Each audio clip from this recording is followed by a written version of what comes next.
Beginilah suasana saat Ketua Dewan Kehormatan PWI Kalsel Fatur Rahman memberikan materi dalam workshop jurnalis camp yang berlangsung di Hutan Pinus Kota Kelurahan Mentaos, Kota Banjarbaru. Di depan belasan peserta yang merupakan kaum milenial ini, Fatur Rahman menyampaikan tentang awal sejarah pers di Indonesia hingga sekarang. Dikatakan olehnya, media merupakan potret masyarakat, bagaimana bentuk dan arah tulisan atau gambar penayangan televisi dari produk berita. Maka seperti itulah yang akan ditangkap oleh masyarakat.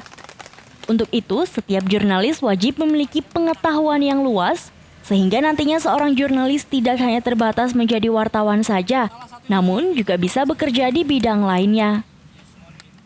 Saya kira ini kan perlu diapresiasi ya, jadi kita harus punya kader, orang-orang muda yang punya semangat, ya, kemudian punya kepedulian kepada publik, lalu kemudian mencoba menggali ya, ilmu-ilmu jurnalisme ini.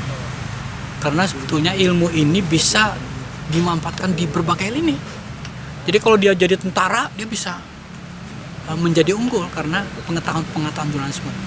Kalau dia jadi pegawai negeri misalnya atau pegawai swasta, maka dia punya keunggulan-keunggulan karena punya kemampuan menguasai informasi, ya, mengembangkan institusinya melalui media, lalu kemudian dia juga bisa berkomunikasi dan berinteraksi dengan berbagai pihak dengan kemampuan jurnalisme. Nah, tentu saja sekarang ini kan kita harus punya kemampuan jurnalisme yang multi talent ya.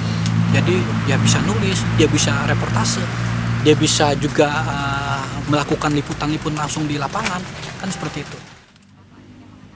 Sementara itu, perwakilan dari Komisi Penyiaran Indonesia Daerah KPID Kalsel Marliana menekankan betapa pentingnya penerapan kode etik dalam menjalankan profesi sebagai awak media, agar tulisan yang diterbitkan tidak bertentangan dengan hukum yang berlaku.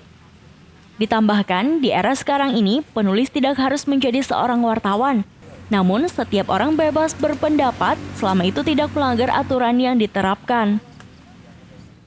Jadi tadi materi yang diberikan itu kepada anak-anak mahasiswa tadi itu terkait dengan kode etik jurnalistik dan dasar-dasar penulisan. Jadi mereka memang perlu dasar-dasar penulisan. Jadi penulisan itu sebagaimana dan kode etik. Jadi kode etik ini yang melindungi mereka dalam beraktivitas atau dalam menulis. Jadi kalau kita orang pers itu akan dilindungi undang-undang pers, itu aman. Dengan catatan tetap memperhatikan kode etik. Sementara kalau untuk yang penulis lepas, mahasiswa segala macam itu untuk menghindari mereka dari istilahnya tuntutan undang-undang ITE. Nah, jadi kalau tulisan-tulisan itu melanggar ketentuan kode etik itu kemungkinan ada tuntutan, ada segala macamnya.